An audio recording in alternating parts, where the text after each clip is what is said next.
부산 경남 사건의 재구성.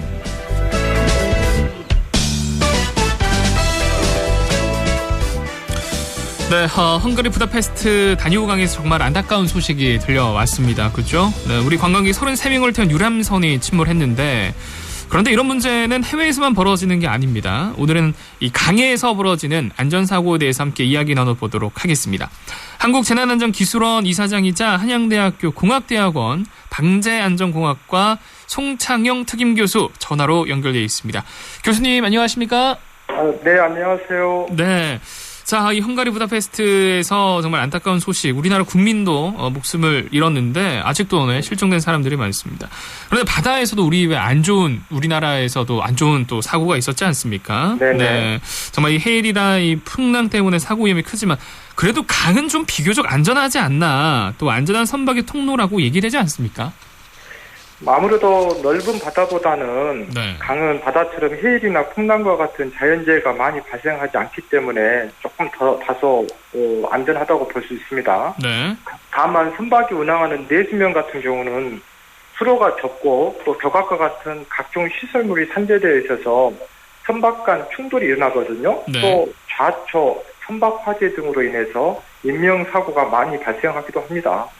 특히 이번 다뉴브강 사고처럼 악천후시에 내수면 선박 운항 사고의 발생 가능성이 상당히 높거든요. 네네. 네. 이번 유람선 사고에서 볼 수 있듯이 그 강에서 벌어지는 사고는 운항하고 있는 선박의 숫자나 특히 그래도 관광지였지 않습니까? 네. 또 날씨라든지 이런 여러 가지 변수가 좀 사고를 일으키는 원인이 된다고 들었습니다. 어떻습니까? 그 강에서 발생하는 선박 사고의 원인에는 여러 가지가 있거든요. 네. 방금 전에 말씀드린 것처럼 그중에서 악천후시 선박은 강풍이나 풍랑, 또 이번처럼 벽악 근처에 소용돌이 같은 것들이 발생할 수 있거든요. 네. 그래서 상당히 불안정한 상태죠. 특히 파랑 같은 경우는 선체 복원력에 부정적인 영향을 주게 되거든요. 네네. 그래서 수면 아래에 선체 면적이 클수록 안정적이지만 파랑으로 인해서 선체가 수면 위로 드러나게 되면 중심을 잃어서 어려워지게 됩니다. 또 최근 레저 활동의 증가 역시 인명사고 발생 가능성을 높이는 것인데요. 아무래도 선박 수가 많으면 그만큼 빈도가 높아지기 때문에 위험해지는 거겠죠. 네. 자, 우리나라의 대표적인 강이 있잖아요. 이 한강. 네. 네. 유람선이 운항되고 있는 것으로 저는 알고 있습니다. 저는 한 번도 안 타봤는데. 네. 이용 현황은 어떻습니까? 저는 몇 번 타봤는데요. 네. 어떻습니까? 우리나라 유람선은 1986년 그러니까 아시안게임이 있었을 때 그때부터 운항해가지고 현재까지 그 브리타니오를 포함해서 약 4척이 지금 현재 운항 중에 있고요. 연평균 약 50만 명이 이용하고 있고 하루 평균 1,200여 명이 이용하고 있습니다. 네. 그 한강 유람선으로 인한 인명 피해는 아직까지는 전 들어본 적이 없습니다만. 맞습니다. 예. 사고가 나지 않은 건 아니잖아요. 그죠? 사실은 소소한 그 피해가 몇 번 있었거든요. 그렇죠. 인명 피해는 말씀하신 것처럼 없었어요. 그렇지만 몇 년 전인 2016년 1월 26일 날 성수대교하고 영동대교 사이에 이랜드 크루즈 소유의 유람선 코코몽호가 침몰하는 사고가 있었거든요. 2016년 그 해 굉장히 추웠습니다. 네네네. 그래서 당시 한강이 결빙되어가지고 그런 상태에서 무리하게 운항하다가 얼음에 부딪히면서 사고가 발생했었습니다. 네. 그러나 인명피해는 없었고요. 2003년 1월에는 새 한강 1호가 양화대교 벽악을 충돌해가지고 사고가 있었습니다. 그 외에 소소한 사고가 있었으나 인명피해는 없었습니다. 그렇군요. 다행입니다. 인명피해가 없어가지고. 네. 근데 이번 사고에서 보면 인명피해를 키운 건 구명조끼를 착용하지 않아서지 않습니까? 헝가리 사고를 얘기하는 거죠? 네네네. 근데 구명조끼가 구비되어 있었지만 구명조끼를 입는 게 의무사항은 아니었다고 하는데 여러 점들을 좀 고려해봤을 때 현재 사고 좀 예견되지 않았나 이런 주장들이 있거든요. 근데 사실 구명조끼는 비상시에 긴급하게 착용한 물건이지만 정상 운행 중에도 무조건 입고 다녀야 한다는 것은 사실 아니거든요. 그러니까 비행기를 타더라도 탑승 시간 내내 우리가 구명조끼를 입지는 않지 않습니까? 네. 가장 큰 문제는 현장에서 제대로 된 안전 관련 안내가 없었다는 것이고 또 안전 불감증 문제가 조금 있는 것 같아요. 네. 구명조끼나 튜브 또 구명보트의 위치 등 안전 관련 안내도 부족했고 또 어두운 시간에 관광객들의 안전을 관리하는 시간들도 현장에는 없었다는 게 이번 사고에서 가장 큰 문제였던 것 같습니다. 네. 무엇보다도 초기 대응의 부실이 상당히 좀 저는 재난 전문가로서 상당히 심각하다고 생각하는데요. 잠깐 조금 더 말씀 좀 드릴까요? 네네네. 저는 이번 헝가리 사고의 가장 큰 문제는 헝가리 이 국가의 현재 안전에 대한 어떤 철학이라든가 인식이라든가 의식이라든가 문화가 우리나라와 매우 다르다. 이런 것들을 우리가 좀 인지를 해야 되겠고, 또 보면 지금 그 외신들을 보면 안전 시스템 역시 매우 미흡하지 않습니까?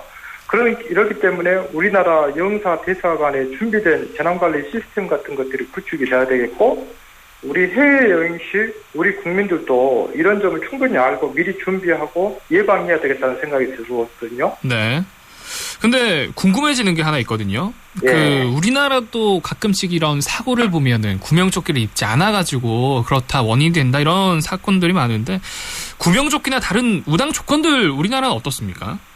우리나라 경우 우리 전 세계 좀 약간 이것은 글로벌 스탠다드 비슷한데요. 네. 구명보트 같은 경우에 5톤 미만의 선박에 승선할 때는 구명조끼 착용이 반드시 의무가 되어 있고요. 네. 또 그러나 다만 대형 유람선에서는 구명조끼 착용은 의무가 아니며 탑승 후 방송을 통해 구명조끼 착용 방법을 안내하는 거겁니다. 네. 그러나 관광객 대부분이 구명조끼 착용 방법에 대해서 우리가 보통 유심히 듣지 않고, 특히 아이를 데리고 온 부모들조차도 관심이 없다는 게 큰 문제거든요. 사실 재난이 생기잖아요. 그러면 안전약자인 어린이나 노약자, 장애인들이 항상 피해를 많이 봅니다. 그렇기 때문에 이런 분들에 대해서 우리가 케어를 어떻게 할 것인가, 이런 것이 굉장히 중요하고요. 무엇보다도 안전 불감증이 사회에 만연됐다는 게 좀 몹시 안타깝습니다. 네. 소형 보트든 대형 유람선이건 간에 배를 탑승할 땐 구명조끼를 입어야 하는 거는 뭐 당연한 거 아니겠습니까? 네. 여기 전문가로서 어떻게 생각하십니까? 먼저 선박사고는요, 배 규모에 관계없이 큰 인명피해를 이어질 수 있으므로 구명조끼 착용 의무화 대상 선박의 범위를 좀 넓혀야 된다고 저는 생각하고요. 아무래도 일반 도로에서 사고 난 것보다 망망대해라든가 강에서 하면 아무래도 골든타임이 작거든요. 그렇기 때문에 의무화를 좀 강화를 해야 될 것 같고요. 평소 내수면 선박의 운항 대수를 또 조절해서 운항할 필요가 있겠습니다. 네. 또한 현장 대응 관련 매뉴얼을 통해서 선박 사고에 대한 구체적인 대응책을 마련해 줘야 되겠습니다. 네. 지금 이번 사고처럼 초기 골든타임에 주변 선박들의 구조, 구급, 수색 등이 굉장히 아쉬웠지 않습니까? 그냥 바로 영업 재개도 해버리고 전혀 구조, 구급을 해주지 못하고, 우리나라는 그래도 상당히 세월호 이후에 이런 것들이 많이 강화가 됐는데, 외국에서는 이런 것들이 아직도 후진국형 국가가 많이 있거든요. 이걸 잘 대비해야 되겠습니다. 네. 자, 그렇다면 우리 또 탑승객들 입장에서는요, 여러 가지 또 노력을 해야 될 텐데, 탑승객 입장에서는 또 어떤 노력을 좀 필요로 할까요? 우선은 유럽 유람선에서 안전 교육을 한 동안에 네. 안전 장구들의 위치라든가 사용법을 숙지하는 것이 매우 중요합니다. 네. 특히 애들도 같이 방금 말씀드린 것처럼 듣도록 부모들이 좀 애들이 이런 안전 교육을 듣도록 충분히 좀 유도를 해주셔야 되겠고요. 평소 안전 의식을 좀 공고히 하는 그것이 굉장히 필수적이라고 저는 생각합니다. 네, 필수적이다라고 말씀을 네. 해주셨습니다.